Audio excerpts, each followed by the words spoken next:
It's car con carne. Let's eat in the car. It's car con carne.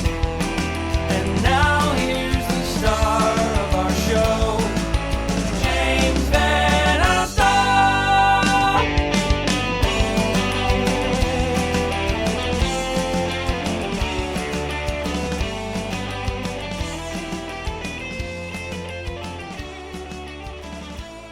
I love the fact the sun's out.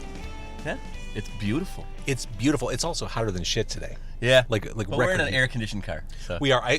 I'm one of those guys. I always have the air conditioning cranked, no matter where I am. I like it to feel like I'm at a hotel, like when I'm on the road. That way you don't fall asleep. That's right. Look at that. That's Stubby. That's Kastube, old friend. Let's start by talking about Lucky Boys Confusion. Lucky Boys Confusion. We're recording this on Friday the 13th. Very scary. Ooh. Friday the 13th. 2 weeks from tonight, Lucky Boys Confusion celebrates the 25th anniversary in a sold-out show at Bottom Lounge. That's right. And it's funny, Kastube. Earlier this week, I thought, oh shit, the Bottom Lounge show is sold out. What do we have to talk about when we do this interview? Sure enough, you're playing Riot Fest in September. Yeah, we are. Yeah. So I guess we could talk about that. Yeah, we can talk about both. We were talking. Oh, wait. Hang on. Yeah. We're at Dengio's in Skokie. I should mention the most punk rock Greek restaurant you'll find in Skokie. And the first Dengio's restaurant that I went to in Skokie. Is that true? I was on my way to actually from the signing, the day that we were signing at the house. Mm-hmm. We came here just to take a drive by the house and then to go over and sign the paperwork, and we were like, let's go. And I was with Tim Donahue, actually, who you may or may not know. I know Tim. Yep, Tim, and Tim was he did our lawyering for LBC, and he did my lawyering for my house, so it was pretty awesome. Yeah, I love a good Euro. Yeah, I know you got a dog. I would do the Euro over a dog any day. I'm a big Euro guy, but I just wanted to... I get it. Yeah, do something a little bit different. Stubby wants what Stubby wants. Yeah, man. So here's my Euro in my lap. Ooh, mozzarella sticks? Mm-hmm. So we've got the Euros, got the cucumber sauce, the onions. We are not going to make out after this. Those onions are going to be something strong. So Lucky Boys Confusion. Okay. 25th anniversary, I guess we'll start there. Sure. In the way it's billed on the Bottom Lounge site, I wrote this down because I thought it was funny. Mm-hmm. 25 years of music and mayhem. I remember the music. I don't remember the mayhem. Was it really all that mayhem-y? I'll be honest. Yes, there was. It was an insane 25 years. The last 5 haven't been as insane as the first 20. Mm-hmm. But when that tagline was mentioned to me, I'm like, I don't know, and I'm like, it sounds a little, like Rob Zombie. Rob Zombie had 25 years of music and mayhem. Right. And I was like, that sounds a little bit like either it sounds like a little bit cheesy, or it sounds a little bit like over the top. And then I realized, and then when I said that to the guys, they're like, you were there. And I'm like, yeah, actually, you know what? That's now you mention it. Yeah, it was pretty crazy. So LBC has in the Chicago music scene of that era that we're talking about. LBC was notorious for that kind of lifestyle and mayhem and things like that, and it's for a good reason. I mean, we were pretty. We took full. Not advantage, but we definitely. You were a young band, enjoying some success. Yes. And you did what young bands do. We lived it up. You hung out. You were hanging out with your brothers, basically. Yes. Yeah, I was. And the cool thing about it was, I'm gonna totally eat. You need to start eating your food, by the way. Oh yeah. The cool thing was that, like, when we were like going through it all, we'd be on tour with bands that were like, I'm like, hey man, you guys want to hang out afterwards? They're like, no, we're just gonna go back to our room. And I'm like, wait, what? This can be all over tomorrow, right? And you're gonna go and you can read your books the rest of your life. And I'm like, what are you doing during those 8-hour drives from like why are you not? Wait, were you really that self-aware back then that you kind of thought Oh, it was yeah. all ephemeral? And Oh yeah, I knew from day one that this could all be over at any minute, and it didn't matter how good you are. And I watched bands that were so much worse than us and couldn't write a song that were huge, and I saw bands that were so much better than us that couldn't get anybody to watch them, let alone forget, like, the only people that would watch them were the bands, you know? And then there were some bands that had both and did well, and, you know, but, like, no, I was very aware that this could end any minute, and I was okay with it, as okay as anybody can be with it, but, yeah, I was living it up, I was having a great time, and, yeah, it was cool. It was cool. It was good to know. It was good to know that because that way we enjoyed everything that was coming our way and tried our hardest and knew that no matter what we did, if Sylvia Rohn, the president of Elektra at the time, just thought that we were the boy band that rocks, that we weren't going to get it past her, that we weren't the boy band that rocks for throwing the game, and for was that really the perception? that was how she came from a very urban R&B hip hop like mindset, and just didn't get that. And maybe because I was brown, maybe she thought, I don't know, I shouldn't just assume her thoughts, but I don't know what it was, but you know, maybe she thought we were like, you know, cute young guys that, like, you know, whatever, I guess. But I mean, Cryer's cute. Let's be yeah, honest. sure, yeah, he's all right.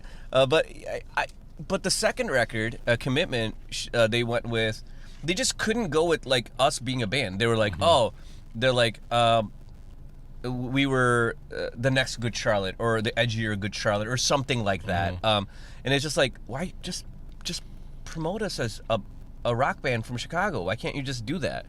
And they just failed. So seeing that writing on the wall was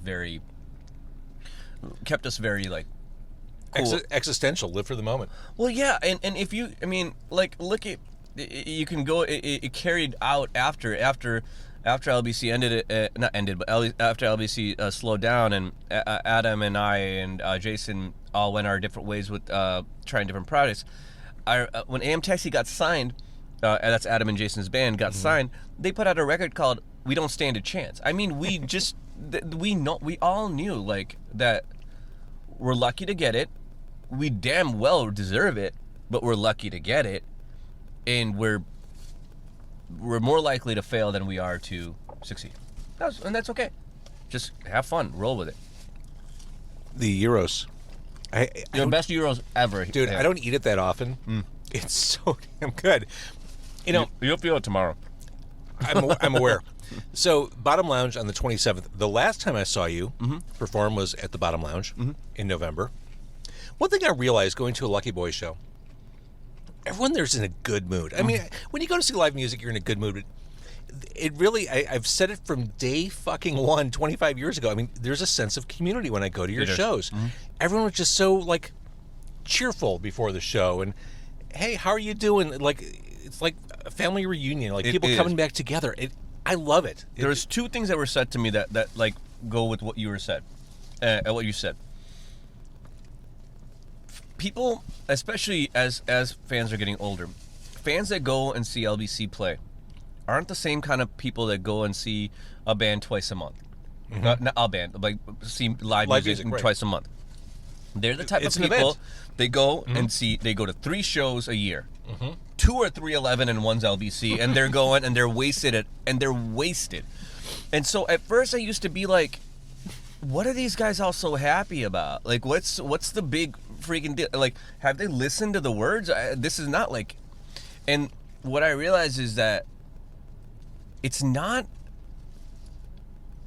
like you posted on some guy's thing about like name your job in like in a few sentences, like or like explain it poorly. yeah.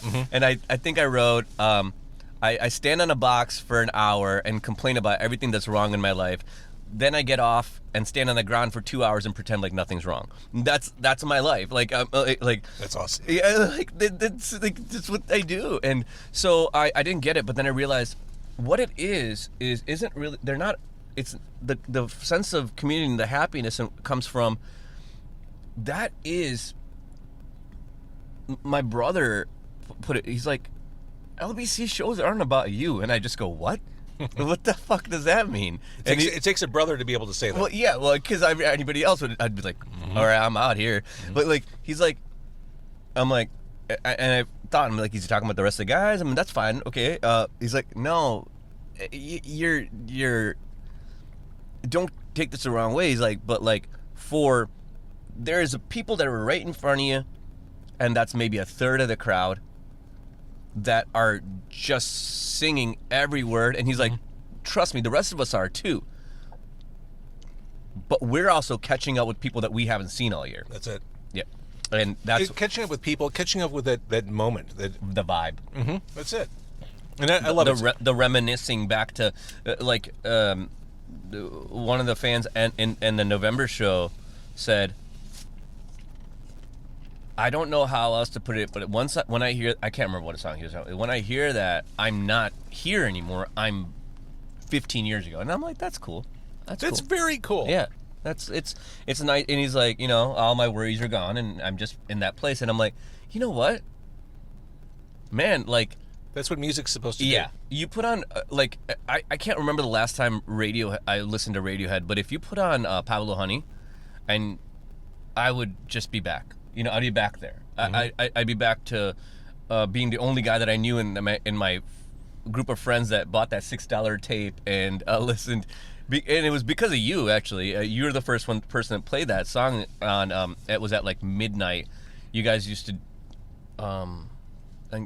At Q101 back it was like at midnight. I would wait up every night, have the radio on as low as possible because I wasn't allowed to listen to music. And it was. But there was like a radio from the 70s, and I hid it under my bed. And I remember my parents being like, whatever happened to that radio? And nobody cared, but it was hid under my bed. And I would pull it out, and I would listen to, you guys, what did you guys call that? I don't know. There were so many different things. But same place I found Crash Test Dummies and whatever. And, Well, I don't like always going back to the well. Like, hey, I remember when you guys started out. Because we've done that before. And Sure. I like spinning things forward, but we're talking about the 25th anniversary of Lucky Boys Confusion. Yeah. So I found something in my home. Okay. I'm not sure. Oh, wow. I'm not sure if this is, and you can tell me if it's not, is this the demo you sent in for Local 101 for the CD? It is not. Okay. Because it says 2 songs for Q101. Did you just... How did we pull Dumb Pop Song? Was it off the CD, or did you formally submit this? So, Dumb Pop Song was on off of... you pulled it off Growing Out of It. So it wasn't a formal submission? It was I probably just said, hey, I want to put this on the album. You did. Okay. Yeah. You reached out to us because I remember being so naive, be like, can you do the other song? And you're like, dude, kid, what? Kid. Just be happy that you're. And then you called me after because you called me when we were on the air, and I was like, oh, yay, excited. And then I remember calling you later, and I'm like, hey, it's one of my favorite stories to tell. It's like.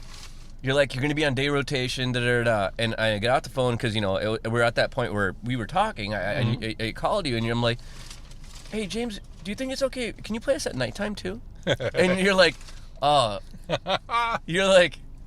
Stube, you're going to get a record deal. You don't understand what's happening. And I'm like, I don't, James. Can you please explain? And you did. And I was like, and then I called Adam, and I called Jason and Ryan and Joe, and I was like, guys, something huge just happened. Shit's going on. Yeah, but I didn't get it. I was like, an Apocalypse Hoboken's gonna get to play. But all of our fans are in school. I'm just like, just that kind of thought.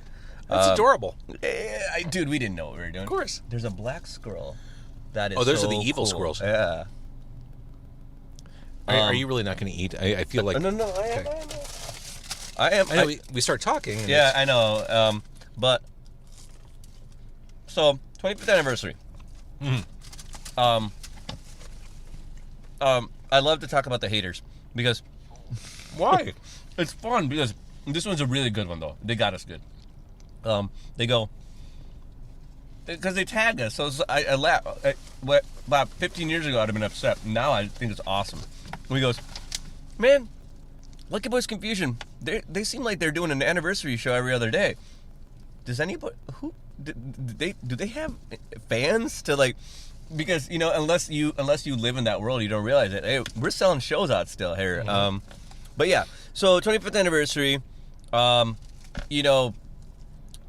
the Throwing the Game, 20-year. It falls 1 year exactly after the Throwing the Game 20-year anniversary live stream that we did last year that you came over for. So That was like one of my first social outings during the pandemic. Yeah, you were telling me that. Yeah. So if for the you guys listening, LBC did a live stream last year since we couldn't do the 20th anniversary of Throwing the Game, and James and I live right by each other, and even if we didn't, I asked him to come and be a part of the live stream, and he was part of the actual recorded part of it too. Well, that's right, because the Alex came over to your place, I believe, or somewhere. I went to his place. Oh, you went to his place. So 1 year later, we're going to do an anniversary show, and I think we have a really good set created. It's really hard, man. Well, one, that's a lot of years. We're not the type of band that's only going to put out 3 records in that time. We're pretty prolific, I guess you would say. Whether you like this stuff or not is, but the fact is we do write a lot of songs. But we did well. Adam, I got to give most credit for Adam to put it all together. I made a few requests, but it's going to be a pretty cool set. You'll be able to hear the standards, and we're gonna do some deep cuts. So it'll be great. And then I thought the set list at the last show was great. And the cool thing about that is that we got to do 2 nights. So we got to do like That's right. I was there on the Friday night. Yep. But everybody complains. You can't make before but during the set everybody's happy, so it's like, all right, then we're doing all right, you know what I mean? Like like you said, you can't make everybody happy, and so many times, like, there's bands that I'm like, oh, I hope they play this, and then they do, and I'm the only person that's getting into it because it's like that and then everybody else is like that, not like they're not enjoying it, but it's like they would have rather heard a track that was like popular.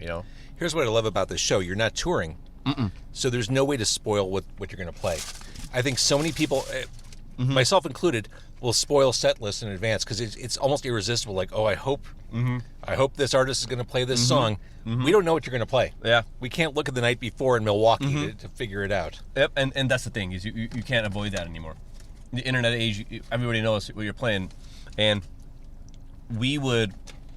And even we were still internet age, but like it wasn't as prevalent. Social media wasn't as, but even then we would always switch up 1 or 2 songs for the set because we just had to. You have to. Yeah. But yeah, so we did the show. It's Bottom Launch is definitely a lot smaller than what we normally play, but it feels like all bands are kind of just doing that right now. It's like if you used to play the Riv, you're playing Hospitals. You play Hospital, you're playing Bottom Launch, Bottom Launch to sub tier or whatever, and I don't think it's I don't think it's saying anything about where these bands are at. I think it's more just where the world's at. 100%. Yeah, and we didn't want to push it knowing that Riot Fest was coming. So if this show, you've been sitting on that forever, haven't you? Yes, we have been sitting on that forever. I was surprised. I will say 5 years. You've been working on it for 5 years? Well, we were offered it along, like, on the when we were putting out Storm Chasers, our last full length. But that record was coming out in April, and they said we can play September, but and I don't blame them for this, but they're like, we can't have you be playing between that and this, and because then why would anybody want to come see you at Riot if they can go see you 4 times before that? It made total sense. And but we're like, yeah, but guys, we just put out a record, you know what I mean? We have to play. And so then 2017 turned into 2018, 2019, like it went on, and then it just made sense that 25 years, yes, bucket list kind of item here to do like Riot Fest. And I know a couple of guys in the band really, really like playing these like street festivals. And so I wouldn't say it was a struggle. Everybody wanted to do it, but like, oh man, I'm like, we'll play them next year, guys. Well, it's fine. To have this one and just that whole week leading up, like just all that stuff's just gonna be so much fun. And oh my god, yeah. I mean, last thing that we did like that I did like this, was when my band Shockstars played Lollapalooza, and we were like hanging out backstage with Perry Farrell and stuff like that. Like, I'm not a big like celebrity guy really, but it's fun. It's fun to be backstage. And it's what you were saying in the beginning. It's like, take it in while you can. Yeah, take like, and to have this opportunity 25 years into your band, it's like, guys, really, I mean, as much fun as it is to play these Chicago Street Fest, it's Riot Fest, guys. Yeah. Like let's do it, like, and because you don't know when it, like you don't know what it well, Riot Fest seems like it's going to be a once in a lifetime opportunity, but like, you don't know when these things are going to happen again, and we can always play another festival or a rock show, or those will always be there. Yes. And and as I'm getting older, and it's no secret that I'm not healthy, so it's like I just want to get some things done. You know what I mean? And so it's like, but man, and for people who don't know, I mean, there might be people who are listening or watching who may not be as familiar. You have MS. Yes. And that's what you mean by that, and we'll talk about that. But sure. I don't want people to just kind of. No. I don't. It's not COVID, or it's not. I don't have a cold. I got diagnosed with multiple sclerosis in 2018. God, on a calendar that's so long ago. It feels like you just told me. We didn't announce it until 2019. I told you a long time ago, but I didn't announce it until 2019, and we'll make sure we come back to this. But like, I'm bringing the show back next year. So good. Yeah. Good. But yeah, Riot. We were like, oh, how are we gonna keep it a secret? And what happens if we're only half sold? Before, and that was like okay, well, right, because it's a Riot Fest presents. You want to have a good showing. Yeah, and we sold out the day before the show went on sale, so it's perfect. We had just sold out 2 nights in November, so I was like, guys, let's not do like a House of Blues or a Concord. Like, let's do a smaller show than normal. To get it clean, to go clean, they sell it out, and then we can focus on Riot, and they were all about it, and I loved it. Yeah, great move.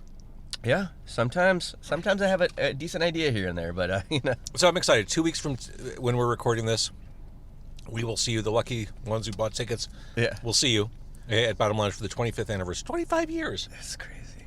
It's crazy. It doesn't feel like it. It just doesn't. It feels like. Well, it's funny. Driving to come get you tonight, I was thinking about 25 years. And in my head, you're all still like 25 years old. Yeah. But I'm like... It's so weird, It doesn't seem like that much time has elapsed. I didn't have a quarter of a century. I didn't have a driver's license when I had to have somebody... I had to figure out who would... Because both me and Adam didn't have licenses. Even though I was old enough. I just didn't... I never got it. And we're like... You're like, hey, you want to come in for an interview? I'm like, oh yeah. I'm like, paging my friends, going like, "Hey guys, you were not gonna," and then people call me back. I'm like, "You're not gonna believe who just called me." I'm like, "James Vanessa just called me. He said to come in," and like, they're like, "Dude, that was back when radio did interviews. Oh yes, That doesn't happen anymore. No, I mean, I feel like doesn't. DJs are like almost a thing of the. Not a thing of the past, but like, you know, they're not a thing of the future. You know, So yeah, it's like I'm doing a radio show in my car, Castube. yeah. That's where we're at. Yeah, I mean, I don't see like it.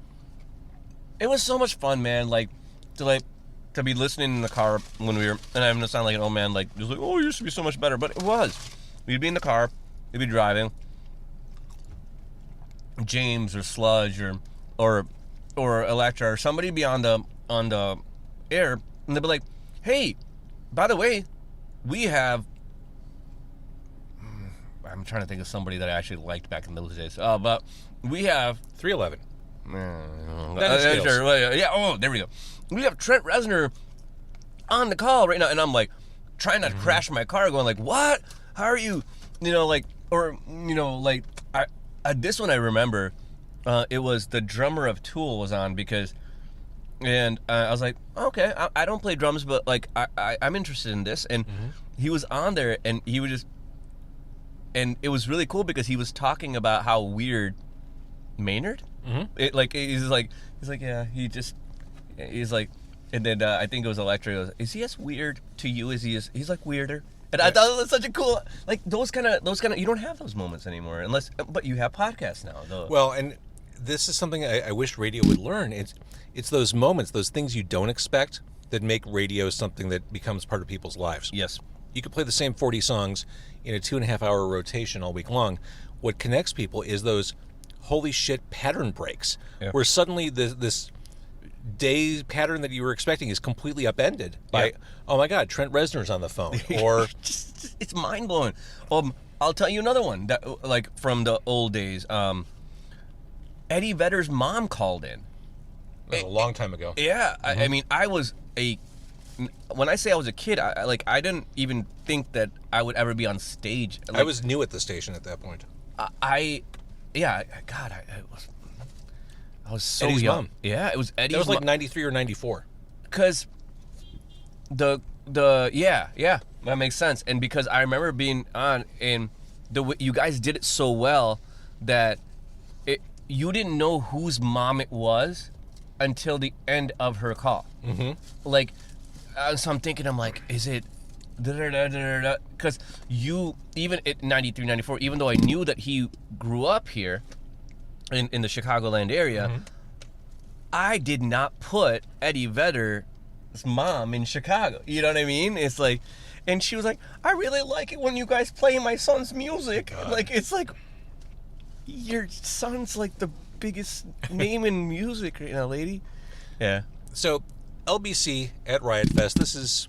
Oh, yeah, sorry. This is huge. Yeah, it's amazing. So if you couldn't get tickets to the Bottom Lounge, LBC in September, bringing in fall, on stage. I kind of want to ride your coattails. I want to meet Glenn Danzig. Come on, I mean, we already talked about him. I'm going to come with you. So, yeah, we'll do that. And I'll just be like, hey, dude, he's my +1. It's fine. Yeah. Yeah. I mean, I've always wanted to do that. My wife will be 8 months pregnant, so she's not Oh, going to she's be not going anywhere near she's not Douglas Park. No. So take some pictures. Yeah. So you'll be my date. Yes. But yeah,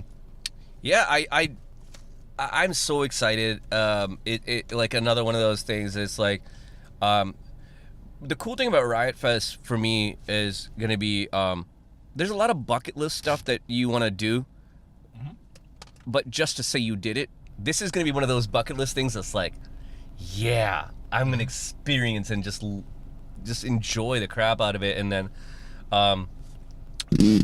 Treaty of Paris is playing. Yeah, how about which that? is like, you know, I've been in bands with Phil, who's in the band, and good friends with Dan Wade, and you know, Mikey will be coming back. It's going to be nice. Chris. So seeing those guys that we used to play with, it's going to be cool. Alkaline's playing the same night as we are. That's amazing. But the thing for me, the biggest thing for me, is Descendants. Of course. I was like, whoa, that's cool. I said that to a fan. They're like, that's how some people feel about you, right? I'm like, that blows my mind that anybody would, but whatever. Thank you, awesome. But yeah, wow, I mean, and then My Chem was on that age that My Chem was coming out at the same time as us. It was the one band that I didn't ever see live, so I'll check that out. So as far as merch goes, I would think Descendants probably have an edge on merch sales. Oh yeah, but I don't want to rule out the Misfits. No, Misfits I'll tell everybody because it's just a Misfits. But if Descendants were to do a special like Riot Fest or Chicago T-shirt, forget it. And I would think they would because Carl's pretty smart, savvy businessman. I was hoping that there would be a rap act on our night. That was like there may be a rap act, but like a bigger rap act, like on the Ice Cube level. Yeah, like a Snoop Dogg, man. Yeah. Like that would have been cool. But no, Ice Cube is gonna be awesome. I'd love to see that. So, but yeah, I was hoping to be backstage and just like I said, I don't do the celebrity thing, but dude, if Snoop Dogg was backstage, you'd kind of be like, that's cool, But yeah. Yeah, but that would be a way for you to test just how good of a pot smoker you are. Yeah, yeah. That would be a real challenge. I would not be able to keep up with Snoop Dogg. I can't imagine. I call myself a dad stoner. Like, baby goes to bed, I smoke my weed, and again, it goes back to the whole MS thing, but it's really good for that too. So I have based on that, you've had MS for the 25 years I've known you. That's right. Yeah, but I really slowed down a lot, and then I picked back up quite a bit but it's very different, man. It's not like the weed smoking changes as you get older. It's not ripping bongs anymore. You hit your little pan and you go to sleep, and you maybe eat a little bit extra food. It's very different now than it used to be, and I think it also affects me differently. To be honest, I don't think I get high because it's mostly what it's doing is just kind of like leveling out some of the stuff that's going on in my head. So yeah, it's cool. All right, so Riot Fest is coming up. Yes, that's huge. Make sure. I know everybody thinks that. I think Riot Fest has sold out every year since I remember. So I would not take it for granted just because it's at Douglas Park or because it's at a huge place. Tickets will sell out, and I honestly I get it. If you can't afford it, you can't afford it. But I think every one of those nights is great. Of course, I'd rather, if you're only going to go to one, go to Friday. But I mean, and I'm sure Phil and Dan would say go Sunday. But it's a really cool experience. I've gone twice, and this is from a guy that doesn't really like that outdoor big festival thing, and it was so amazing. It was awesome. I tried to see Treaty of Paris, December of 2019. They played Cobra. Mm-hmm. We were going to do a Car Con Carne thing. I was all excited. I was the sickest I'd been in years, laid out for 2 weeks. In hindsight, it all the symptoms were kind of COVID-y. I was going to say, December of 2019. It was 2 weeks. I had COVID too. It was 2 weeks after MS Sucks. Yeah.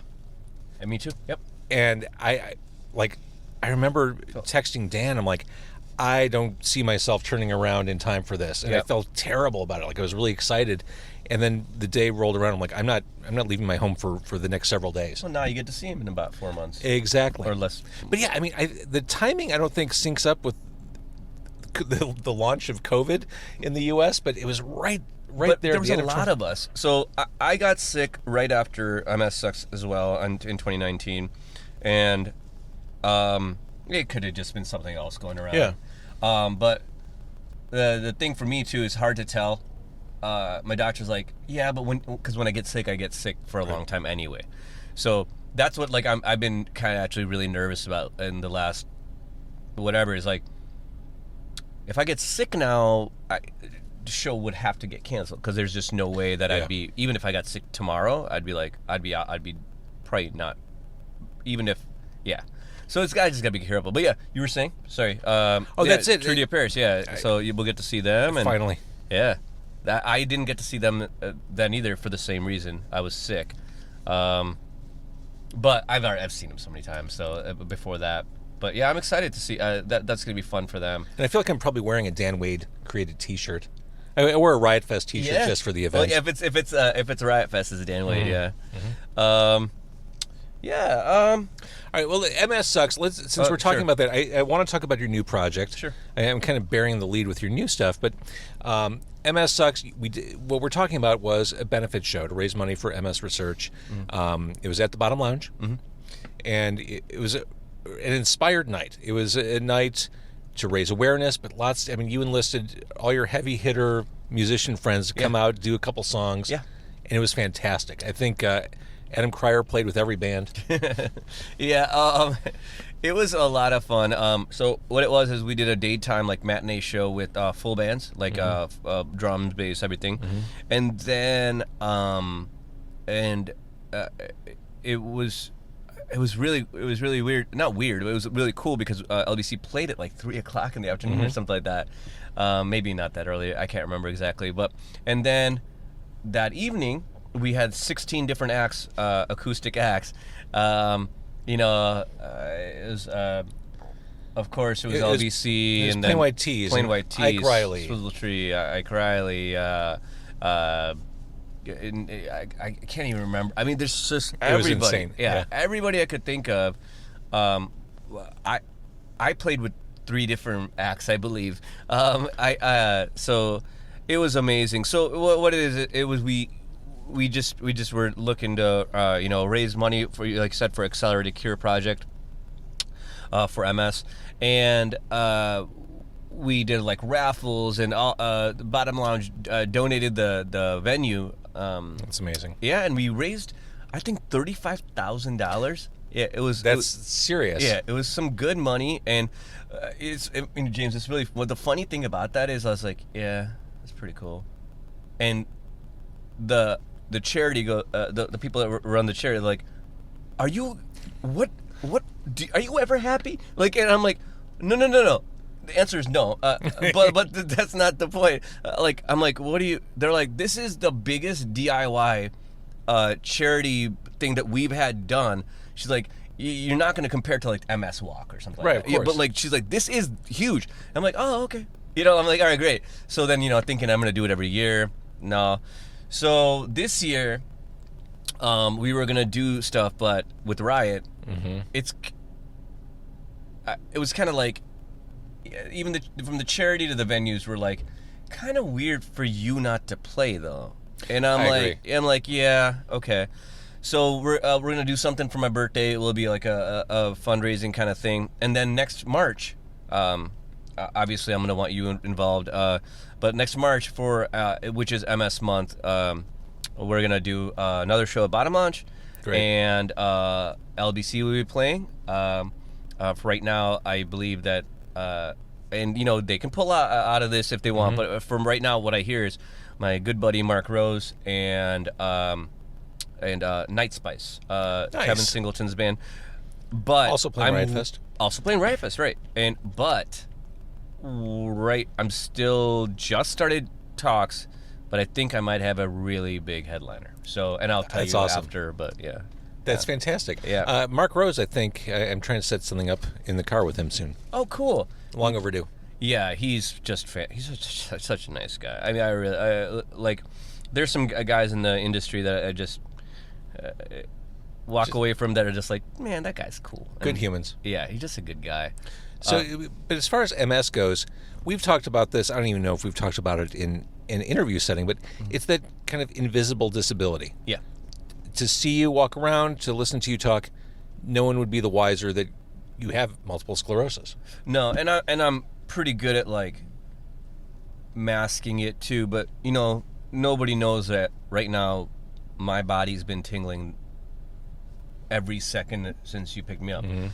It's just what it is. I live in a lot of pain, but the way I explain it to people is like, this is just life. It's getting to the point where I don't remember what it was like to not limp or not be in pain. I'm just in pain. That's just what it is. It sucks, but you can either you're playing the hand you've been dealt. Yes, exactly. And I got a baby and another one on the way, and it's great. Thank you. And but I got music in me, and I got a book in me, and like I just got stuff to do. So it's like, I mean, it's what it is. I gotta fight it. This last couple of weeks have been a lot worse than last month. Hopefully it gets better.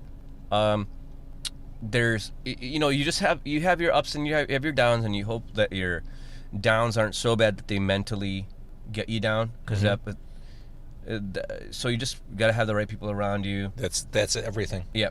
And honestly, if you're out there listening and you have a debilitating disease like this, especially if you're an invisible, like a lot of people with MS are not invisibles, but like it's a curse and a gift and a curse at the same time. That like, yeah, I don't need anything to walk, but nobody thinks that anything's wrong with me. Right. So, I do want to say something. And if you have a debilitating disease, a chronic disease, something that does not go away, and you know that you're living with the fact that if you're not talking to somebody, please do. Therapy is so important for people like us. It keeps you grounded, and I think anybody and people in general should just talk to people. But like, therapy is very important for people that are sick. Go talk to somebody. That's all. Off my soapbox. No, it's not. It's not even a soapbox. That's something that needs to be said, and people need to hear often. Yeah. I thought about your disability watching your latest video, because in that video there's a cane making its presence known at the end. Mr. Ms. and the Infusions. Yeah. This is something you clued me into a while back. Yeah. And I remember when you first shared this music with me, this new project of yours. You were, I don't want to say nervous. I don't want to paint you the wrong way. Oh, I was really nervous. Yeah. Because it's a departure from what we've come to know from you and your various projects. Yeah. And I think one of the ways the way I responded to you was by saying, this seems really authentic. This seems like very much a snapshot of who Stubby is in 2022 or 2021 when you sent it. Yeah. This feels like a very honest musical expression. Thank you. And it is. And I'm glad that when you said that, I was like, it made me, I remember writing Brad and telling my wife, I'm like, dude, you should hear what James just said. And I'm like, that's exactly, I'm like, okay, I'm feeling a lot better about this, because it was like, for somebody that's seen, from the dumb pop song to this, you kind of, you just trust that's good. So my big thing with Mr. Ms.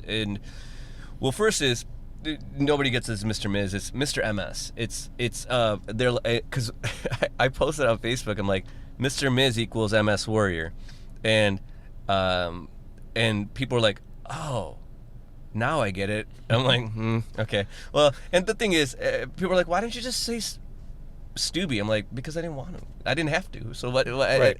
And I didn't want to. If I ever get on stage, I didn't want to get up and say hi. It just feels weird. I get it. Yeah. But so okay. So I decided I want to do this. I want to. There's a record in me that I need to put out. So instead of starting it off that way, I did the cover of Hallelujah, and which I think I told you at the time, that's about the ballsiest thing you could possibly cover. Yeah. And you killed it. Thank you. And that was a thing for me with the Hallelujah thing, was like, I go, who cares anymore? Like, yeah, people are gonna be like, why would you cover something that's been covered so many times, or do you really think that yours is? And I'm like, yeah, if I didn't think it was good, I wouldn't have put it out. Of course. Like, and if you don't want to listen to it, don't. I'm not trying to get famous here. I'm just trying to put out. I was doing this for me, and I literally am doing this for me. Of course, I want it to be successful, but whatever. So what I did was, I had these other 3 songs. The lullaby that I wrote for my daughter, and a song that I wrote for my wife, and then this song that I've had since like 2005. I was like, okay, I'm gonna record these, put them out, and then and do it backwards, and like put those out, you know, test the waters, get my feet wet, whatever you want to, you know, cliche you want to use. And then with Mistakes of Our Fathers, the song that I just put out was the first song off of the album I'm putting out called Stick to Singing. Yeah. So is that a way of addressing the haters that you mentioned earlier? A little bit of that. It has a little bit more to do with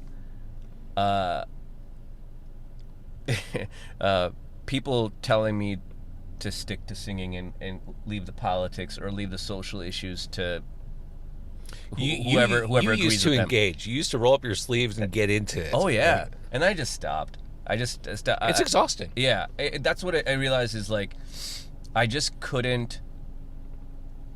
It was mentally and emotionally exhausting to argue with people that whose minds you're not going to change anyway. Now, with that being said, though, I do think I made some headway with a bunch of people, because I'm not as far left as people assume I am. I'm somewhere I definitely lean that way, but I'm not as hardcore progressive as some people assume. So you talk to me, I'll talk to you back. But it got to the point where I was just like, really? Just because I'm in a band, I can't have an opinion, but you can, and because you work on engines? Like, what?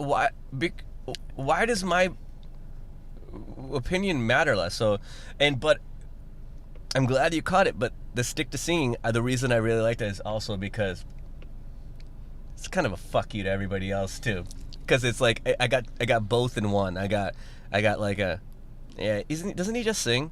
And I got to say, and they're like, so I'm saying, as the songs come out, it'll make a lot more sense to you.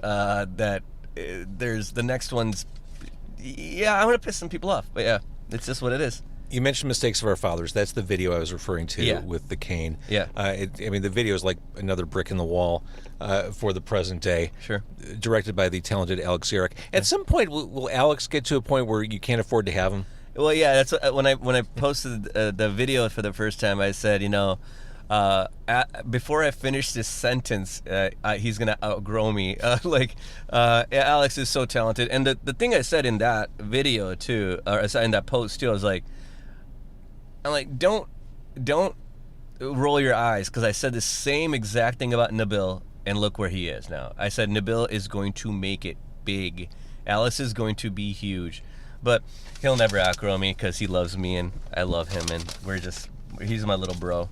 This is the one you kind of sat on. Like, this one to me is the slam dunk, and you kind of waited to release this one. I sent all of them to you at the same time, remember? Mm-hmm.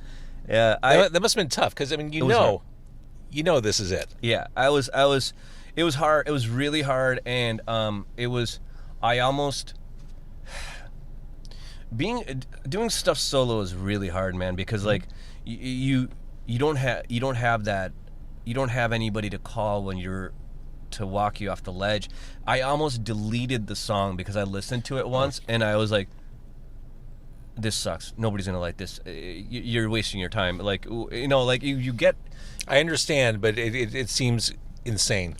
It's because I spent 4 months with it, or more than that. So like that specialness of like that excitement that was gone. So I'm like, is this really good? Alex, it was Alex actually that talked me off the ledge, and he's like, dude, you're insane. You're insane. We're gonna shoot the video in a week. It's gonna be great, and just stop. Just hang up, go to bed. And I'm like, okay, all right, sounds good. And he's probably like, he's the closest thing to a band member I have, is him and Brad and my brother. But like, yeah, really though, Alex. Your brother, the impossibly talented and tall Sarang? Yes, yes. Who's also both of those guys are gonna put some music out soon. But and Alex and I are gonna write a song together soon. We just decided that we're gonna do it. We're doing everything else together. Why not? Yeah. But yeah, it was. I sat on that song knowing that it was going to be the first song off the record, and that so I just got 2 songs back today getting 2 more songs back in the early next week, and then I'll have like 3 or 4 more, and then I don't know how I'm gonna do it because, like we were talking about earlier, I don't know how this industry works anymore. I think I'm just gonna keep on putting songs out and then I'm putting them all together now. Well, yeah, I mean, the rules are different in that there are no rules. I mean, there was when LBC was starting out, there was at least something of a blueprint. You put out an EP or you put out an album, you know, like that's what you did. And then you try to get signed. I mean, Yeah. that was still a thing. Yeah. Back in 1998, 1999.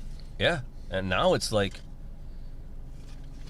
get on the playlist and make a video, and you know, like I don't even know, like I don't know what success is anymore. All I know is I can compare it with each other, and that's another reason why I'm glad I did things this way, because I had an idea of what to expect after putting those other songs out. I was like, okay, and this song's just blown everything out of the water. Like it's within, I think it's been out for 2.5 weeks or something like that, and it already has more plays everywhere than except for Hallelujah. But Hallelujah has been out since October, so Right now, the song is awesome, and I think strategically speaking, you're doing something I'm surprised, and I've said it before, that I'm surprised more bands don't do, and that's have a video strategy. I think the time has never been greater to start making music videos again. you have Not to. lyric videos, Yeah. like actual performance videos, artistic videos. That was one of my biggest qualms, I guess, with LBC, is that we never really did a real video, and it's because there's 4 cooks in the kitchen, and we just couldn't get anything done. But with, like I was saying, it's really hard to be in a solo project. But the one cool thing about it is, It's a solo project. I go, Alex, I got an idea. And I send him a treatment. He sends me stuff back. We go back and forth, and he goes, "This is a great idea. I got this idea and that idea." And both Hallelujah, the Hallelujah video, Mistakes of Our Father starts right when Hallelujah ends. That's why I'm wearing the same clothes. I still have the cane and everything else, and I was able to come up with a concept of, like, even though Hallelujah was a lot less to it, like story wise, but like I was like, okay, I want the cane and the stairs and the ascension and the hell and heaven hell or heaven kind of thing.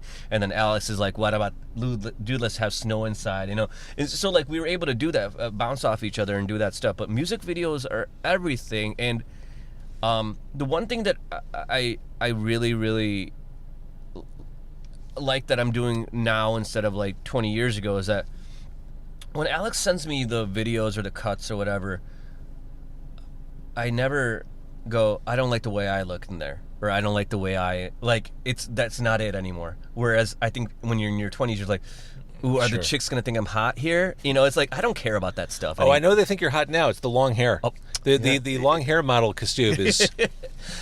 Well, I feel like everywhere I go is that it's I just call it quarantine hair. I've been wanting to grow my hair since I was younger, but it just never. The in between stages and having to be on stage, I just didn't want to do it. So I was like, when my wife's like, "Are you gonna have short hair again?" I'm like, with how long it took me to grow this, no, never. Like, this is what it is. Yeah. You know, I haven't got my first gray yet, so I'm gonna wait, and when that happens, in the beard I got them. But Okay, good. yeah, All right, so we can stream that music. We can, what we were just talking about, we can watch it on YouTube. Yep. And then this album you speak of, we'll get that, or be able to listen to that this year? Yeah, definitely this year. If not, if it kind of goes into next year, maybe. But I'll have, like I said, I'll have 4 more songs in early next week, and then I just gotta finish the rest of the album. So that gives me what, 1, 2, that's 5. I gotta write 5. I have them, but I have to finish some lyrics and stuff for 5 more, and I don't know if the covers are gonna make it, but we'll see. But yeah, by this year sometime you'll get it, and I'm sure I'll send them to you early. Yay. Well, and we spent the first 30 minutes of this chat talking about Lucky Boys Confusion. We did not talk about new music from Lucky Boys Confusion. We talked about looking backwards 25 years. We talked about Riot Fest. Will you guys write again? Yeah. That's, I mean, it's not even, we're going to. I might we have practice Sunday. I might be going over to Adams before to write. We already know the 2 songs. It won't be. It'll just gonna be like a maxi single or whatever. We'll have 2 songs, hopefully out before Riot Fest or Perfect. or right after, or during. If you want to press those on the vinyl, that can probably come out in 3 years. Yeah, that's I was gonna say. Like, yeah, maybe, you know, we've been trying to get. We got the okay. By the way, we got the okay to get Throw in the Game, our first major label record, pressed on vinyl. Really? Yeah, they gave the thumbs up, but we're still waiting because they can't. They're just. But we're just not priority over Third Eye Blind and Missy Elliott and Yep. and you know, I mean, we just don't matter there to them. I mean, they were very kind. They got back to us, like, and actually Mutant League was gonna do it for us, but no, we're just waiting. I mean, when Wow. it does happen, it'll happen, you know. But yeah, so yeah, we'll have 2 songs out this year sometime, and I'm already pretty excited about them. And you know, especially since I thought the Storm Chasers was going to be it. Every time I think it's it, it's not. So I don't know. I mean, the 2 what I consider singles off that album are still great. Thank you. The title track, It's After Midnight, those are great fucking songs. Thank you. I think I always thought Sun in My Eyes would have been a great 3rd single, but you got to get to the first 2 first. Right. Like, yeah, it's a.